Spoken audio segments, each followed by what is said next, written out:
Bueno, mi nombre es Humberto Mandirola, yo soy médico, miembro de la Comisión Directiva de HL7 Argentina, y vamos a hablar de HL7 Fire, una introducción a HL7 Fire y su importancia en la telemedicina. Bueno, ahí les dejo mi email por cualquier cosita que quieran consultarme después de esta presentación. Bueno, esta es la agenda de los temas que vamos a ver. ¿Qué es Fire? ¿Quién creó Fire? ¿Cuáles son los objetivos de Fire? ¿Cómo funciona? ¿Qué metodología se utiliza? ¿Qué son los bloques básicos de construcción de Fire? ¿Cómo se estructura? Y algunas reflexiones sobre la necesidad de Fire y la importancia en telemedicina. ¿Qué es Fire? Fire es un estándar que permite la interoperabilidad, que pone básicamente la prioridad en la interoperabilidad como una herramienta para que los sistemas puedan hablar siguiendo el principio de neutralidad tecnológica. Es una nueva herramienta dentro de la familia de estándares de HL7 que están diseñados para interoperar en sistemas de salud. No reemplaza a otros estándares, o sea, convive con otros estándares tanto dentro de HL7 como terminológicos, y toma lo mejor de las versiones 2, 3 y CDA de HL7. Y básicamente está orientado hacia el concepto de web service, o sea, de servicios. O sea, es un estándar orientado básicamente a servicios, que es lo que la diferencia con la mensajería de HL7. FHIR quiere decir Fast Healthcare Interoperability Resources, que traducidos en español es recursos de interoperabilidad rápidas para el sector salud. O sea que está orientado hacia recursos que permiten, digamos, su interoperabilidad entre sistemas informáticos del sector salud, básicamente. O sea, todo es un diseño, digamos, de recursos para interoperar con sistemas de salud. ¿Quién creó Fire? Es básicamente un australiano, que es Graham Greene, que fue el creador de Fire, y donó todo, digamos, los principios y toda la definición de Fire y del estándar a HL7 con la condición de que su distribución sea gratuita en todo el mundo. O sea, digamos, donó todo el royalty y todas las licencias con ese objetivo, de que HL7, digamos, lo distribuyera en forma gratuita en todo el mundo. Entonces FHIR es un estándar que define una serie de herramientas que permiten la interoperabilidad basada en recursos, que permite, digamos, básicamente escenarios de información distribuida, digamos, mediante recursos, que después vamos a ver cuál es la diferencia entre mensaje y recurso. El mensaje es un dato que viaja de un lado a otro, y el recurso es algo que se consume a través de un web service o de un servicio en un determinado lugar.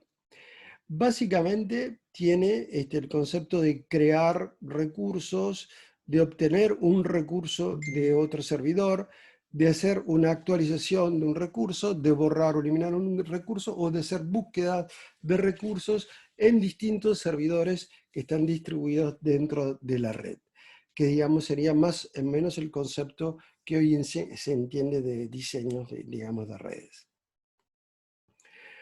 Las versiones actuales de HL7 es la versión 4, que es la primera edición normativa, que sale a partir de diciembre del 2018. Las versiones anteriores eran unas versiones trial. Sin embargo, a pesar de ser trial, en la versión S3, que es de trial, había versiones disponibles en producción. Toda la especificación de este estándar y toda la documentación está disponible en la página de HL7. Pueden acceder a ese link que les dejo acá a través de hl7.org Fire. Tienen gran cantidad de hipervínculos y material para poder seguir y trabajar sobre el estándar e incluso capacitarse, además de cursos que pueden ser virtuales y demás a través de HL7 Argentina u otras subsidiarias de HL7 en distintas partes del mundo. FHIR nace en el 2011, es un estándar que tiene pocos años de vida, que fue la primera versión. Después fue saliendo las primeras versiones de estándares digamos, de prueba, la DTC1 en el 2014, la DTC2 en el 2015, y después así sucesivamente evolucionando hasta la versión ST3, que es la versión que más tiempo duró y más aplicaciones se desarrolló, y la actual, que es la versión 4, y actualmente está la primera versión normativa de la versión 5 de HL7, o sea, de HL7 Fire. Digamos, es el roadmap que sigue, digamos, todo HL7 Fire desde sus inicios hasta el momento actual, en el 2020, donde ya está, digamos, en curso la versión R5 de HL7 Fire. ¿Cuáles son los fundamentos de Fire? Fire, como ya dijimos, está basado en recursos.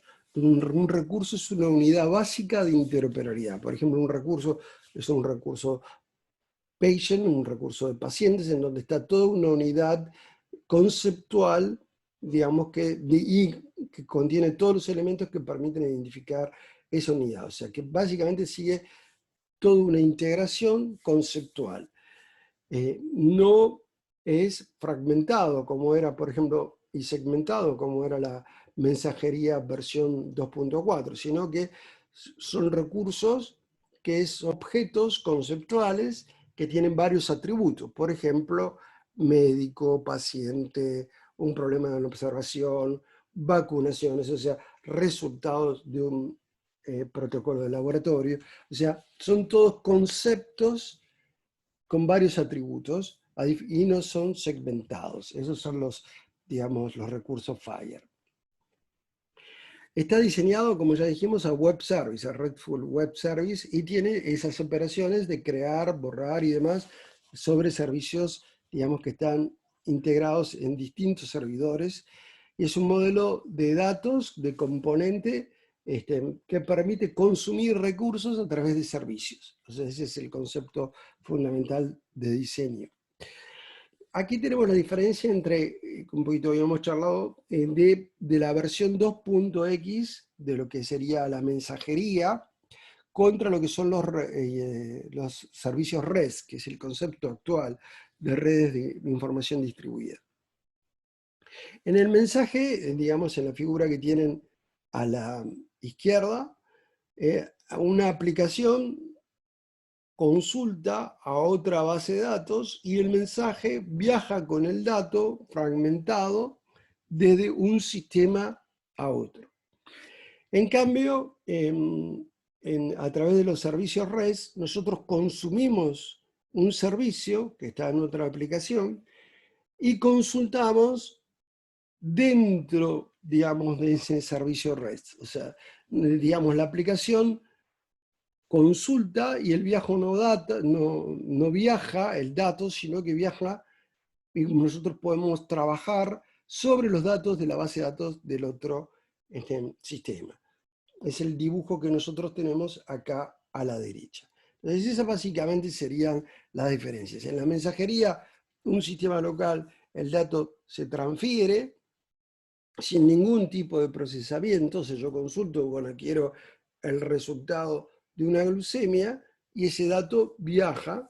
En cambio, en la app yo consulto los resultados de laboratorio de un paciente y ese me los muestra, digamos, el servicio REST, o eventualmente me manda todo el protocolo.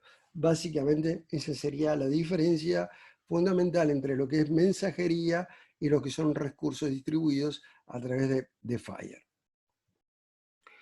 Esos recursos tienen una serie de características comunes, son pequeños conjuntos de propiedades. La gran mayoría de los sistemas actualmente soporta perfectamente bien estas tecnologías, o sea, de los lenguajes modernos de programación soportan perfectamente REST, y es el paradigma actual de diseño de la información dentro de Internet. O sea, casi todos los servicios, casi toda la red de redes modernas están orientadas a servicios. Ya no está copiándose las informaciones en distintos servidores, sino que la información está distribuida y se consume a través de servicios en distintas aplicaciones.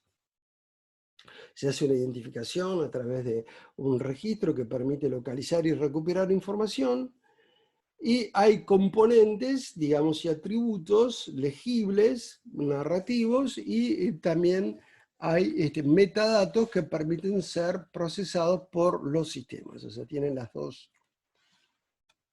fuentes de información.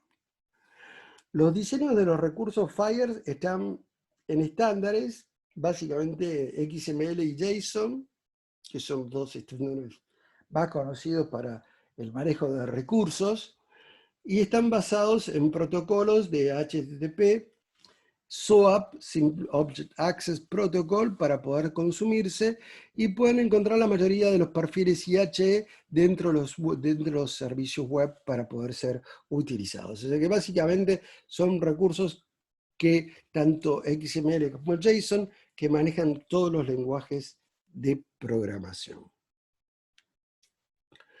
Las especificaciones FHIR tienen tres partes: una documentación general, con mecanismos que diferencian entre recursos y referencias; una guía de implementación que describe cómo utilizar esos recursos, qué tecnologías, cómo se estructuran en documentos y demás; y una lista de recursos y relaciones entre los mismos. Como ya les dije, bueno, de acuerdo a lo que había propuesto Graham Greene, su creador, HL7 FHIR es completamente libre desde el 2013, que puede usarse sin ningún tipo de restricción. O sea, dentro de aplicaciones para desarrollar sistemas y demás, no hay ningún tipo de limitación, ni siquiera necesitan ser socios de HL7 ni nada. A diferencia de otros estándares, este es completamente libre y gratuito para todo el mundo. ¿Cuáles son los objetivos de FHIR? O el transporte de datos modernos y la interoperabilidad a través de servicios; permitir, digamos, el concepto de orientado a objetos, a núcleos conceptuales en lugar de datos atomizados sueltos; y tener un acuerdo de un significado común de distribución de todos estos objetos para que los sistemas puedan interoperar con más precisión. A su vez, bueno, sigue un triángulo de seguridad que tiene que ver con la identificación, autoría y seguridad, digamos, de los datos. Esos no están proporcionados dentro del estándar, pero hay otros estándares, digamos, que interactúan con FHIR, dándole, digamos, todo lo que es la capa de seguridad. O sea, la capa de seguridad no está definida dentro del estándar, pero hay otros estándares que trabajan junto con FHIR para darle todo esto que tiene que ver, todo este marco que tiene que ver con la seguridad. ¿Cuáles son los objetivos de FHIR? Buscar mejorar la coordinación y las respuestas entre básicamente mobile health, de ahí la importancia con telemedicina, porque telemedicina cada vez utiliza más dispositivos móviles para interactuar y controlar pacientes a distancias, con el concepto de Personal Health Record, con el intercambio de registros de salud, de historia clínica y otros registros entre distintos sistemas. Y, por ejemplo, el bus de interoperabilidad de la República Argentina está basado en esta tecnología. Comunicaciones en la nube, hacer más sencilla su utilización entre las distintas aplicaciones y mejorar los tiempos de implementación e interoperabilidad. ¿Cómo funciona FHIR? A través de conceptos de recursos que son distribuidos, y la manera más común de definirlos y representarlos es la construcción de tipos de datos que se definen como patrones reutilizables de esos recursos, que permiten ser procesados a través de metadatos y que permiten ser comprendidos y trabajados con sistemas para poder interoperar. A su vez también tiene unos campos de legibilidad humana, de texto libre, para que puedan ser entendidos por los seres humanos. O sea, tiene información en metadatos para ser procesada rápidamente por los sistemas, como también bloques de legibilidad humana para que puedan ser interpretados. Los modelos de FHIR son metamodelos, metodología técnica y metodología de contenido. Básicamente son las metodologías que utiliza. El concepto de los bloques básicos de FHIR, como ya dijimos, son bloques que se llaman recursos. Esos recursos básicamente están definidos en el formato JSON y XML, no son los únicos, pero son los más conocidos, y tienen una estructura definida y consensuada dentro de HL7 para ver cuáles son digamos, los elementos que más se requieren en el sector salud. Todo esto se define a nivel mundial. Las distintas organizaciones del estándar trabajan en forma comunitaria con el mismo concepto de open source en el desarrollo, mejoramiento del sistema a nivel mundial. Aquí, si quieren consultar la lista de recursos, pueden acceder a este link y van a encontrar la lista de los recursos disponibles en la página, que básicamente son 5: Foundation, Base, Clinical, Financial and Specialized. Aquí tenemos los recursos, como ya les dije, están agrupados en ese tipo de distribución: recursos clínicos, recursos que tienen que ver con la medicación, recursos administrativos, porque FHIR no solo resuelve todo lo que tiene que ver con la parte asistencial, sino con la parte administrativa, técnica y demás. Y bueno, y aquí están la lista de los principales recursos que ustedes pueden ver también en la página que dijimos antes. ¿Cómo se estructuran los recursos? A través de extensiones, bloques narrativos legibles que permiten ser comprendidos por los seres humanos, recursos de contenidos, estos son recursos adicionales que son parte del espacio de identificación, metadatos que permiten ser procesados por sistemas y etiquetas que permiten identificar los distintos bloques. Acá tenemos un recurso FHIR Patient, digamos, en formato XML, y vamos a ver cuáles son las distintas partes. Tenemos por un lado la extensión, digamos que son recursos extensibles, o sea que nos permiten su adaptación, digamos, a cada lugar donde nosotros lo vamos a implementar. Esta es la descripción narrativa legible, digamos, que forma parte de la estructura de este recurso Patient. Estos son datos estandarizados, metadatos que permiten ser procesados por sistemas. Acá vemos un identificador, en este caso es el Medical Record Number, que es el número de historia clínica, y datos que tienen que ver con el género y demás, todos datos y atributos del recurso patient, ¿no? O sea, el nombre, género, fecha de nacimiento, digamos, como otros datos. Y acá estamos viendo cómo se estructura y en dónde, quién es el proveedor que está guardando esta información. O sea, esto permite, digamos, como es el caso del bus de interoperabilidad, que haya un montón de datos de pacientes distribuidos en toda la República Argentina y cada uno va a tener la guardia o va a ser el responsable de la generación de esa información. Hay guías de implementación. Las guías de implementación son adaptaciones a los recursos que ustedes podían ver en la página anterior que yo les había mostrado. En esta página, esos son los recursos estándares, pero cada país, como por ejemplo en el caso de Argentina, tiene sus guías publicadas que son las adaptaciones, o sea, las adaptaciones que nosotros hacemos al recurso, por ejemplo, Patient para la República Argentina, donde hay datos, digamos, que se consensan para usar a nivel del territorio nacional, y otros datos de otros recursos donde se implementan, por ejemplo, en el bus de interoperabilidad para el caso de la República Argentina, y esas guías de implementación tienen que estar publicadas y tienen que estar el link de cada recurso, cosa de que cualquiera que se quiera comunicar de cualquier parte del mundo para consumir recursos, con los permisos adecuados, puedan consumirlos sin problema. ¿Por qué es importante FHIR para telemedicina? Porque la telemedicina de hoy es mucho más que una teleconsulta que pueden hacer ustedes por WhatsApp o por Zoom o por algo. Se requiere, digamos, una integración, además de la comunicación del paciente, con la historia clínica electrónica, con un sistema de agenda de turnos, o sea, mientras están realizando la teleconsulta, poder consultar un LIS, que es un Laboratory Information System, y ver los resultados, consultar un RISC y ver las imágenes en el mismo proceso de la teleconsulta, realizar una prescripción electrónica y poder mandar. Todas estas cosas se hacen a través de estándares, de Standardizer. Ustedes pueden consultar un recurso de laboratorio y extraer los resultados y ver los análisis desde un servidor LIS. Lo mismo para prescribir electrónicamente, para generar órdenes de estudios, gestiones de órdenes médicas, y para un montón de aplicaciones mobile. Hoy los médicos, además de prescribir medicamentos y dar dietas y demás, también prescribimos aplicaciones que mejoran la adherencia terapéutica, por ejemplo, y que permiten empoderar al paciente, también la historia clínica orientada al paciente, y que permiten, por ejemplo, a través de un celular o un reloj, medir la oximetría, presión arterial, frecuencia cardíaca, nivel de glucemia, y poder monitorizar a distancia pacientes. Y para esto se requieren estándares para que esos datos puedan ser viajar y puedan ser procesados por distintas aplicaciones. O aquí les dejo algunas referencias.